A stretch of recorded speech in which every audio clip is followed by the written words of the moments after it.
Au nom d'Allah, le tout miséricordieux, le très miséricordieux. Alif, Lam, Mim. La révélation du livre, nul doute là-dessus, émane du Seigneur des mondes. Diront-ils qu'il l'a inventé? Ceci est au contraire la vérité venant de ton Seigneur, pour que tu avertisses un peuple à qui nul avertisseur avant toi n'est venu, afin qu'il se guide.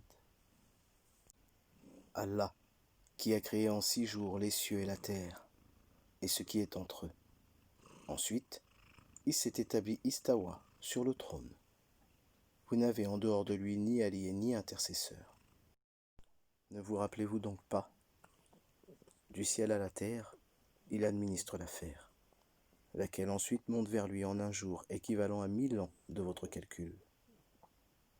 C'est lui le connaisseur des mondes, inconnu et visible, le puissant, le miséricordieux, qui a bien fait tout ce qu'il a créé. Et il a commencé la création de l'homme à partir de l'argile. Puis, il tira sa descendance d'une goutte d'eau vile.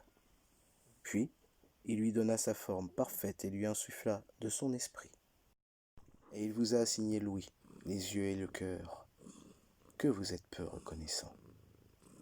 Et ils disent, quand nous serons perdus dans la terre sous forme de poussière, redeviendrons-nous une création nouvelle? En outre, ils ne croient pas en la rencontre avec leur Seigneur. Dis, l'ange de la mort qui est chargé de vous fera mourir. Ensuite, vous serez ramenés vers votre Seigneur. Si tu voyais alors les criminels comparaître tête basse devant leur Seigneur, notre Seigneur, nous avons vu et entendu. Envoie-nous donc, afin que nous puissions faire du bien. Nous croyons maintenant avec certitude. Si nous voulions, nous apporterions à chaque âme sa guidée. Mais la parole, venant de moi, doit être réalisée. J'emplirai l'enfer de djinns et d'hommes réunis. Goûtez donc, pour avoir oublié la rencontre de votre jour que voici. Nous aussi, nous vous avons oublié. Goûtez au châtiment éternel pour ce que vous faisiez. Seuls croient en nos versets ceux qui, lorsqu'on le leur rappelle, tombent prosternés, et par des louanges à leur Seigneur, célèbrent sa gloire, et ne s'enflent pas d'orgueil. Ils s'arrachent de leur lit pour invoquer leur Seigneur, par crainte et espoir, et ils font largesse de ce que nous leur attribuons. Aucun être ne sait ce qu'on a réservé pour eux comme réjouissance pour les yeux, en récompense de ce qu'ils œuvraient. Celui qui est croyant, est-il comparable au pervers? Non, ils ne sont point égaux. Ceux qui croient et accomplissent les bonnes œuvres auront leur résidence dans les jardins du refuge, en récompense de ce qu'ils œuvraient.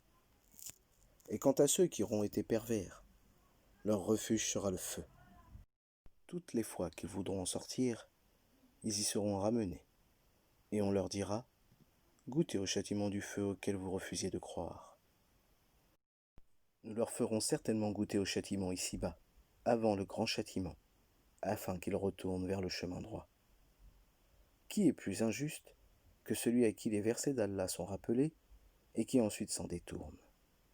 Nous nous vengerons certes des criminels. Nous avons effectivement donné à Moïse le livre. Ne sois donc pas en doute sur ta rencontre avec lui. Et l'avons assigné comme guide aux enfants d'Israël. Et nous avons désigné parmi eux des dirigeants qui guidaient les gens par notre ordre, aussi longtemps qu'ils enduraient et croyaient fermement en nos versets. Ton Seigneur, c'est lui qui décidera entre eux, au jour de la résurrection, de ce sur quoi ils divergeaient. N'est-ce pas pour eux une indication, le fait qu'avant eux nous ayons fait périr tant de générations dans les maisons desquelles ils marchent? Il y a en cela des preuves. N'écouteront-ils donc pas? N'ont-ils pas vu que nous poussons l'eau vers un sol aride, qu'ensuite nous en faisons sortir une culture que consomment les bestiaux et eux-mêmes? Ne voient-ils donc pas? Et ils disent, à quand cette victoire, si vous êtes véridique? Dis, le jour de la victoire, il sera inutile aux infidèles de croire, et aucun délai ne leur sera donné. Éloigne-toi d'eux et attends. Eux aussi demeurent dans l'attente.